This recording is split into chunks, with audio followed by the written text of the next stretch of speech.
చరివిత చరణంగా ఉదయం నుంచున్న తర్వాత ఇక్కడ చిన్న సమస్య అంటే వ్యక్తిగతంగా కృష్ణారావు సార్ నాకు సౌమ్యుడు చాలా అనుబంధం ఉంది సార్తో పాతకాలం నుంచి. నేనున్న రాజకీయాలు చూస్తాడు, ఆయన ముందు మాట్లాడితే కూడా కొంత, కానీ రాజకీయాలు తప్ప. అయితే వ్యక్తిగతంగా విమర్శలు పోకుండా నేను రైతు బంధు ఇదే సభలో నేను రైతు బంధు మాట్లాడిన గతంలో ఈ బడ్జెట్ అప్పుడు 18,000 కోట్లు పెడుతున్నాని ఇందులో ఇచ్చినారు. అప్పుడు ఇప్పుడే మిత్రుడు దేశపతి గారితో వాళ్ళతో మాట్లాడినప్పుడు నేను 80 అనుకున్నాను. అక్క చెప్పితే 64 లక్షల మందికి 73,000 కోట్లు రైతులకు వాళ్ళ ఖాతాలో పడేది. అది కొంత భూస్వాములకు అట్లా నేను అప్పుడు మాట్లాడినా, కానీ ఆ రోజు విస్మరించినారు. కానీ 20 ఎకరాలు ఉన్న రైతులకు తప్పకుండా ఇవ్వాలని. ఎందుకంటే తెలంగాణలో నేను రాసిన పాటల్లో 6 అరకలు కట్టే పెద్ద రైతులు కూడా అరకటెద్దులు అమ్మి అరువుకి ఇచ్చిరి పొలము. పేడ ఎరువు లేక భూమి సారం పోయి చూడ సక్కని నేల 3 వారిపాయ్ తేమ ఉండు దగ్గిన భూముల్లో సీమ కంపలు మెరుగెరా. వయ్యారి బామొచ్చి వరి మల్లె మొలిసింది లొట్ట పీసు చెట్లు గెట్టున వెరిగినవి తరి పొలము దగ్గింది బెరి కలము మిగిలింది సెలకంత మొరమయ్యి గొలుకు గొలుకయ్యింది కలమంద జమ్ముళ్ళురా తెలంగాణ కరువుకు గుర్తాయరా. గుక్కిచ్చి గుక్కిచ్చి బోరు దుంకుతుంటే ఒక్కటన్నా మడి సిక్కగా దడవదు వంకాయ తోటేసి నొట్టి పోయిందిరా మిరపనాటు కుంటె వరుపై నాదిరా నాసుపచ్చని బావులా తెలంగాణ నా పరాళ్ళు దేలేరా. కంటె కానుపు కొరకు సస్తె బొంద కొరకు ఉలస పోయిన జనము వచ్చిపోతుంటారు. సావు పుట్టుకల మధ్య తప్పని పెళ్లికి ఇండ్ల సున్నాలేసి ఎగురంగ చేసేరు. పెళ్లి వెళ్ళిన నెలకురా ఇండ్లన్నీ పెంట కుప్పాలైతవి. దగ్గు దమ్ము టీబీ కక్కుడా బేదులతో 30 ఏండ్లక ఈడ ముసలితనం వస్తుంది. నెలకు 3కు పైగా పీనుగలు లేవంగా పల్లె చుట్టూ పాడే కట్టెలు బూడిదాయే. ఇల్లు శోకాలతో తెలంగాణ తెల్లారిపోతుందిరా. అలాంటి ఉద్యమాన్ని కేసీఆర్, జయశంకర్, కోదండరాం సార్ మొదలుకొని తెలంగాణ మహాసభ అవన్నీ ఇప్పుడున్న సార్ కూడా మంత్రి పదరాజు మనతో కలిసి పనిచేసినాడు. అనేక మంది కవులు. అది వచ్చిన తర్వాత ఆ రైతాంగం ఏ తీరుగా అంటే మొక్కొస్తుంది కాదు. గలగల గల కాలువలల్ల మిలమిల సెందమామ చేతికి అందినట్టు మనసెంతకొచ్చినట్టు ఎంతలింత మార్పు ఏది కేసీఆర్ చూపే ఈ తూర్పు అని ఒక సూర్యకాంతి చూపినని రాసినాను నేను. వెంటనే సార్ కూడా తెలుసు. అయితే అలాంటి దానికి మీరు 20 ఎకరాలు తగ్గిస్తే బాగుంటుందని ఏమైంది? రైతులు పనిచేయరన్నారు, పనిచేయనివి రియల్ ఎస్టేట్లో తీసేయడం. కానీ కనీసం ఓ 50,000 కోట్లనే పెట్టాలి మీరు. వెంటనే నెలకు అందియాలి. గ్రామీణ ఆర్థిక చిన్నాభిన్నం అయిపోయింది. రైతుల దగ్గర పైసలు ఉంటే రైతులు పెట్టుబడులు పెడితే వ్యవసాయం వచ్చేది. మిమ్మల్ని దేవుళ్ళు అనిపో సారు పథకాన్ని. ఎందుకంటే మీరు ఫస్ట్ ఏం రాసినారు? బాబాసాహెబ్ అంబేద్కర్ మాట చెప్పినారు. రాజకీయ సామాజిక ఆర్థిక న్యాయం అమలు చేసే పటిష్టమైన ప్రజాస్వామ్య దేశంగా చూడాలనుకోవడం. అందుకే రాజ్యాంగ నైతికత ఆయన పదే నొక్కి చెప్పాడని రాసినారు ఆర్థిక మంత్రి గారు. రాజ్యాంగ నిర్మాత సూచించిన నైతిక విలువలను సరిగా పాటిస్తూ మా ప్రజాపాలన. శ్యాంప్రసాద్ ముఖర్జీ జనసంఘు, అంబేద్కర్ ఏమో ఆ రోజులో రిపబ్లికన్ పార్టీ. ఇద్దరు భిన్న భావజాలాలు ఉన్న వాళ్ళు. ఎందుకంటే నెహ్రూ గురించి కూడా చాలాసార్లు కాంగ్రెస్ వాళ్ళు చెప్తుంటారు. న్యాయం కూడా భిన్న భావజాలు ఉన్న వాళ్ళు ఒకే వేదిక పైన మాట్లాడుతున్నప్పుడు ఆ స్వేచ్ఛ అంబేద్కర్ వాళ్ళిద్దరి గురించి మాట్లాడే ఒక గొప్ప భారతీయ ప్రజాస్వామ్యానికి ఉన్న లక్షణం అది. కానీ సరిగ్గా దానికి భిన్నంగా ఇప్పుడు ఏంటంటే అదే అంబేద్కర్ విగ్రహం కేసీఆర్ నిర్మించినాడని చెప్పి ఆ విగ్రహం అద్భుతమైన అందంగా ఉన్నది, ఎవరన్నా చేయని. కానీ ఆ విగ్రహానికి గేటు తాళం వేసి అక్కడ చూడకుండా టూరిజాన్ని పర్యావరణాన్ని ప్రోత్సహిస్తూ ఉంటున్నారు కదా. మన అభివృద్ధి కానీ, మన వికాసం కానీ, మన మార్కెట్ ఎకానమీ కానీ మనం చేసే అభివృద్ధి అవుతుందో అది ఒక మన సంతోషం, మన మానసిక వికాసానికి కూడా ఉంటుంది. దాంట్లో ఆర్థిక రాబడితో పాటు మానసిక వికాసం కదా. అంబేద్కర్ తాళం వేస్తే ఏమనుకోవాలి. ఎందుకంటే స్టాలిన్ గురించి ఈ సభలో చాలామంది పాలకపక్షం సభ్యులు చాలాసార్లు మాట్లాడారు. ఇదే స్టాలిన్ అమ్మఒడి అనే అమ్మ హోటళ్ళని తెస్తే అమ్మ భోజనం అని పెడితే అమ్మ క్యాంటీన్ పెడితే ఆ ఫోటో తీసేయాలని చెప్పి డిఎంకే వాళ్ళంటే తప్పు తీసేయొద్దు, ఆ పథకాన్ని ఆమె పేరుతో ఉండాలని చెప్పినాడు స్టాలిన్. అంటే ఒక భిన్నాప్ర అంబేద్కర్ విగ్రహాన్ని పెట్టినంత మాత్రాన, కేసీఆర్ తెచ్చినంత మాత్రాన మరి దానికి నేను ఆడిపోయినాక నాకు కళ్ళ నీళ్ళు వచ్చినాయి. ఎందుకంటే ఇదెక్కడి పద్ధతి? ఇదే తెలంగాణను ఎదపైన దిగులు బండ జరిగి బాధ తొలిగి ఎండిన సెలిమ నిండిన అనుభూతి కలిగినట్టు మార్పు వచ్చింది. ఇంతమందికి ఈ విధానం తెచ్చిన రాష్ట్రంలో మళ్ళీ రైతు బంధువుకు ఖచ్చితంగా నిధులు పెంచాలని కోరుకుంటూ, తర్వాత 2014లో 2 లక్షల మందికి ఉపాధి కల్పించే ఐటీ రంగం 2023 వచ్చే నాటికి 10 లక్షల మందికి పెరిగింది. అది కేటీఆర్ యొక్క అమెరికాలో ఉన్న ఆయన నాలెడ్జ్, ఆయన వికాసం, ఆయనకున్న డెప్త్. అది చాలా మామూలు విషయం కాదు. అది నేను చెప్పిన పత్రిక కాదు, అంటే నేను రాసిన ఈ రాజకీయ టీఆర్ఎస్ అనుకున్న పత్రిక మొత్తం ప్రపంచం అంతా శ్లాఘించింది. తర్వాత 2,41,275 ఎక్స్పోర్ట్స్ ఐటీ రంగంలో జరిగింది. ఇది ఐటీ రంగానికి ఇప్పుడు మొత్తం ఏంటంటే దాన్ని ఎవరు చేసినా మనం అనుభవిస్తున్నాం, దాన్ని ఇంత వేగం చేయాలి, దానికోసం కూడా పెంచాల్సిన అవసరం ఉంది. తర్వాత ఇన్ని నెలలుగా కాళేశ్వరం తప్పులో ఇప్పుడు జరిగినాయి. ఏ ప్రభుత్వం మొన్న జరిగింది కావాలని ఈ మినిస్టర్ కానీ వెంకటరెడ్డి కానీ వాళ్ళ బాధ కదా కదా. కాళేశ్వరంలో జరిగింది, ఎవరు చూస్తారు? ఓ పొరపాటు జరిగింది, కానీ జరగటం అనేది ఏం జరిగింది, ఏముంది, శాస్త్రవేత్తలు అందరూ బాధ్యులు, ముఖ్యమంత్రి బాధ్యులనే కాదు. ఉన్నప్పుడు దాన్ని జరిగిన తర్వాత ఎండాకాలం వచ్చిన తర్వాత ఆ కాళేశ్వరం నిర్మాణం చేసి ఆ నీళ్లను పంపే పని ఎందుకు చేస్తలేరు దానికి అనేది నేను ఆ విషయంలో అంగీకరించడం లేదు. తర్వాత 31 ఫ్లైఓవర్లు, 12 అండర్ పాసులు, 732 కోట్లు పెడుతున్నామని చెప్పిన ఫ్లైఓవర్లు, అండర్ పాసులు ఇవన్నీ హైదరాబాద్ నగరంలో కేటీఆర్ చేసిన అద్భుతమైన వ్యక్తిత్వం. అది గుర్తుపెట్టుకోండి. అది అందుకని అది చెప్పడం నేను అంటే తర్వాత ఫ్యూచర్ సిటీ అంటున్నారు. తప్పదు, అభివృద్ధి కావాల్సిందే. అంటే విషయం సందర్భంగా కనుక చెప్తున్నా, చంద్రబాబు ఉమ్మడి ఇదే వేదిక పైన ఉమ్మడి చంద్రబాబు ఏమో మొత్తం నగరాలు గొప్పవి, పల్లెలు పనికిరావన్నాడు. రాజశేఖర రెడ్డి మా పాట పెట్టుకున్న పల్లె కన్నీరు పెట్టుకున్నప్పుడు ఆ మహాత్ముడు వచ్చేసి పల్లెలపైన కాన్సన్ట్రేట్ చేసినాడు. కేసీఆర్ వచ్చి అటు పల్లెలను ఇటు పట్టణాలను రెండింటిని ఒక సమ్మిళిత అభివృద్ధితోటి చేసే క్రమం ఉండే. ఇప్పుడు ఫ్యూచర్ సిటీ అనే పేరుతోని ఒక ప్రాంతంలో పొల్యూషన్ లేకుండా వజీర్ సుల్తాన్ అనే విఎస్టీ కంపెనీ ఎప్పుడైతే నిజాం కాలం నాటి కంపెనీ ఈ నగరం అంతా పాడైతుందని చెప్పి అక్కడెక్కడో రామ్నగర్ దగ్గర చౌరస్తా ఆ దూరంలో ఆ మూసి దానికి దగ్గర పెట్టి దాన్ని ఒక షెడ్ అక్కడ వరకే ఉండాలనుకున్నాడు. తర్వాత ఉప్పలు విస్తరించింది, తర్వాత పటాన్చెరు.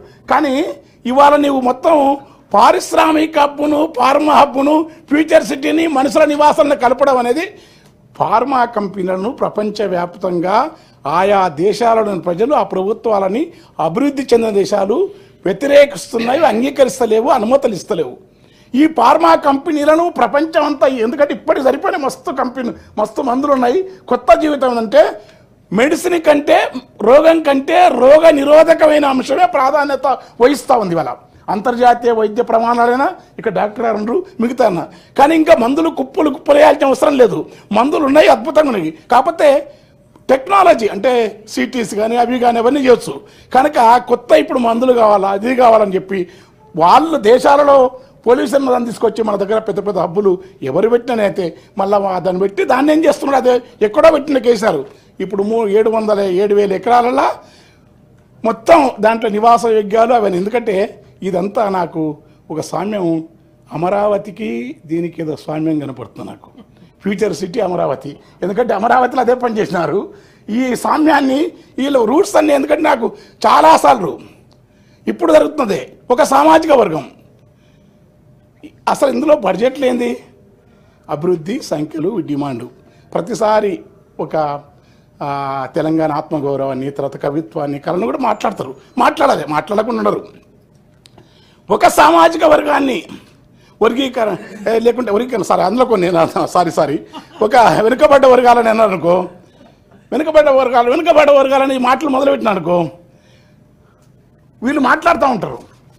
అదే సందర్భాన్ని ఆ మాటను వెనుకబడ్డ వర్గాలకు సంబంధించిన అంశం అగ్రకులాల్లోని విశాల మనస్తత్వంతో మాట్లాడాలి. ఒకే రాజకీయ పార్టీలు ఉన్న వర్గీకరణ ఉంటే దళితుల్లోని మాలలతో దాన్ని మాట్లాడతారు, అనుకూలంగా మాట్లాడేది, మాదిగలతో మాట్లాడు. ఇట్లా కాకుండా మీరే మనం బావులకాడ బాగున్నాం, మీకు అన్నదానికంటే ఎక్కువ ఇస్తా, నెట్ చేస్తా అంటే ఆ పీడిత ప్రజలు వాళ్ళు ఏం ఫీల్ అవుతారు? ఏ ద్వేషాలు ఇప్పటికీ ఈ దేశంలో నెహ్రూ విధానం అంటే ఏంది? నెహ్రూ విధానం అంటే జపాన్లో, ఫిన్లాండ్లో, చైనాలో ఒక పారిశ్రామిక ఫ్యూడల్ కల్చర్, కలోనియల్ కల్చర్ను కాకుండా అర్థం సెమీ ఫ్యూడల్ కల్చర్ కాకుండా గొప్ప సమాజం రావాలంటే మౌఢ్యము, మూఢనమ్మకాలు, అసలు దైవత్వం వేరు. దేవుని నమ్మడం తప్పురాదు, ఆ దేశాల్లో అందరూ నమ్ముతారు.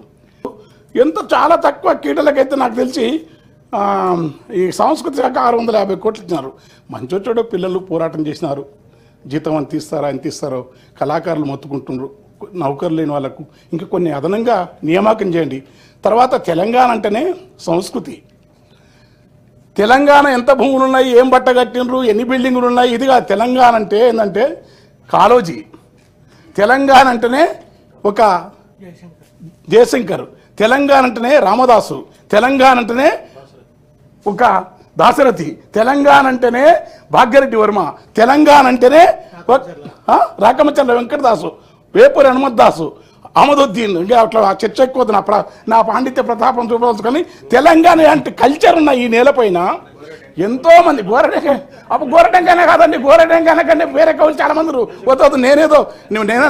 నేననగా ఎంత వాడ నెయ్యపు జీవులలో అన్నాడు అన్నమాచార్యం. అంటే నేననగనెంత వాడ నెయ్యపు జీవులలోనా, నా కీర్తిపై నాకు ఏమక్కువ లేదు, నియతి క్రమములను నిత్యం నశింపజేయని రవీంద్రనాథ్ ఠాగూరుడు. I don't want any party stage కోరుకున్నాను. కనుక వానమామల ఈ వరదాచారి ఇట్లా ఉంటే ఈ రచన కవుల వీళ్ళ పుస్తకాలు ఎన్నికే సాహిత్య అకాడమీ కానీ వేయకుండా నీకు మా జిల్లాలో వెన్నచెల్లు హరిహరి వెంకన్నని తెలంగాణ భాష కాదు తెలుగు భాషలో ఎవరు రాయని రుదులునే దొంగ శోభనమున సింగిబోయడుగొన్న బింగిరావికే బాజేనమ్మా, చెన్నంగి సీరలు బాజేనమ్మా.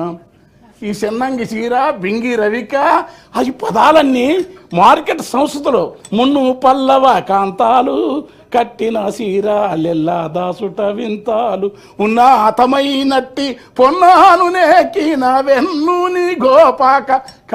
ఎలాంటి ఒక రాఘవ శర్మ గారు మా దగ్గర ప్రమీలార్జున రాసినాడు. ఏ బృహన్నల నండూరు కృష్ణమాచార్యుల కంటే ముందే బృహన్నల నాటకం రాసినాడు. చాలా అద్భుతమైన కవులు. వీళ్ళందరి పుస్తకాలను సంస్కృతి శాఖ అంటే చాలా మంత్రులకి ఏంటంటే ఆర్థిక శాఖ, డబ్బులు. అసలు ఈ తెలంగాణ సమాజంలో సాంస్కృతిక శాఖ అనేది చాలా ప్రామాణికమైనది, గుర్తుపెట్టుకోండి. చాలా ఈ దేశ ఈ సంస్కృతి ఇది లేకపోతే నీవెంత జపాన్లో విపరీతమైన అభివృద్ధి అవుతుంది. జపాన్ వాళ్ళ కారణం అంటే అక్కడ సంస్కృతికి ప్రాధాన్యత ఇస్తారు. అక్కడ ఆల్టర్నేటివ్ కల్చర్ ఉంది. వాళ్ళు కన్ఫ్యూషియస్ తత్వమా, జెన్ కల్చరా, బౌద్ధ కల్చరా, వాళ్ళు ఏ సామాజిక సంస్కృతికి వెళ్ళిపోతారు. కానీ ఇక్కడ కేరళ అంతే. కానీ ఇక్కడ ఏమైందంటే మనకు సంస్కృతి అంటే దాని పట్ల మనకు భిన్న అభిప్రాయాలను కళాకారులు భిన్న రచనలు ఉండాలి. కళారంగానికి ఎక్కువ బడ్జెట్ కేటాయించాలని కోరుకుంటూ నేను అకాడమీకి డబ్బులు ఇవ్వాలి.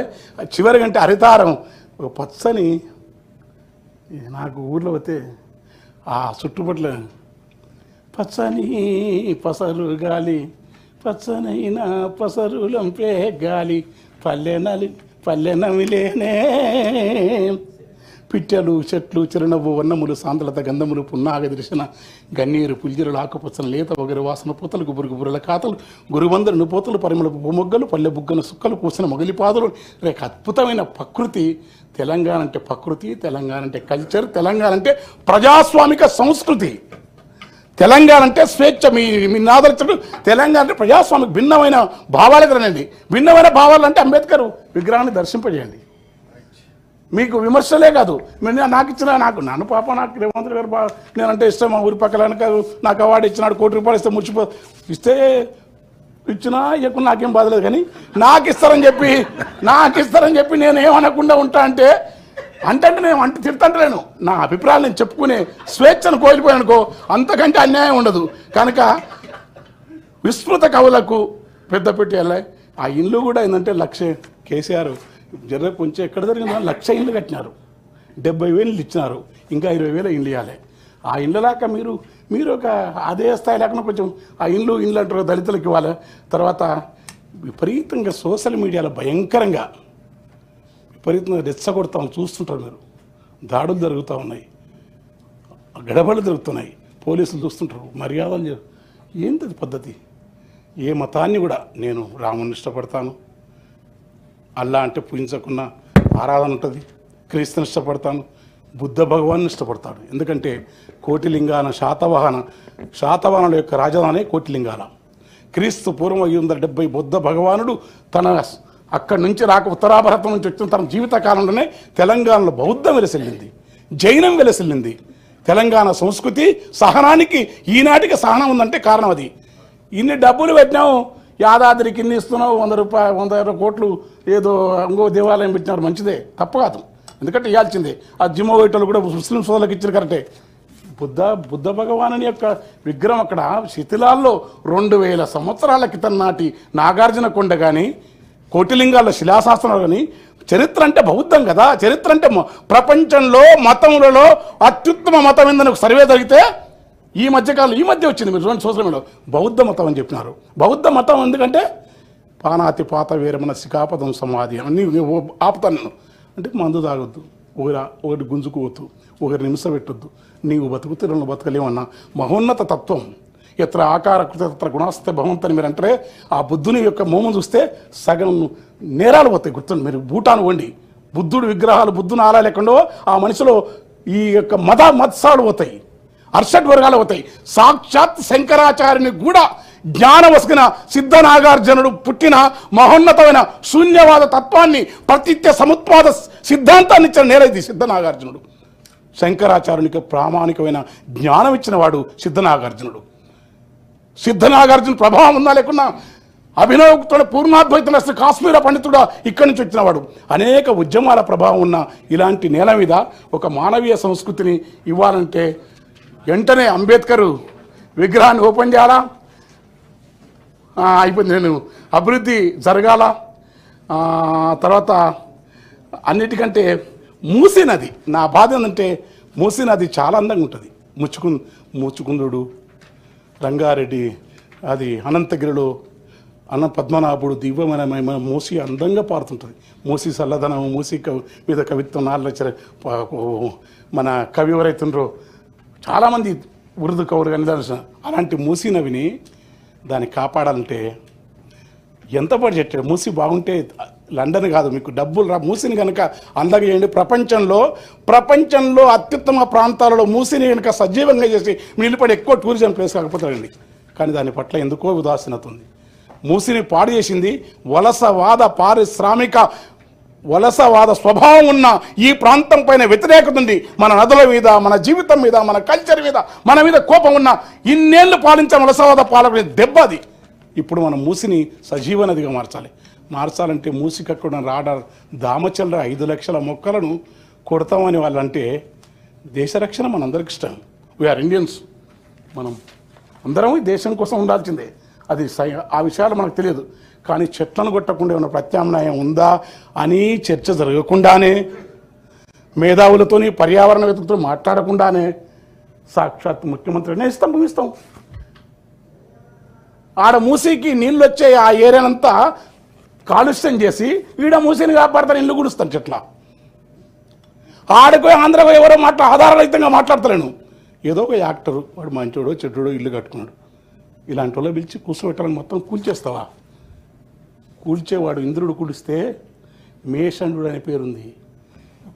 మేషండు అంటే దాని అర్థం తర్వాత చెప్తాయి, సభలో మర్యాదగా అని చెప్తున్నా.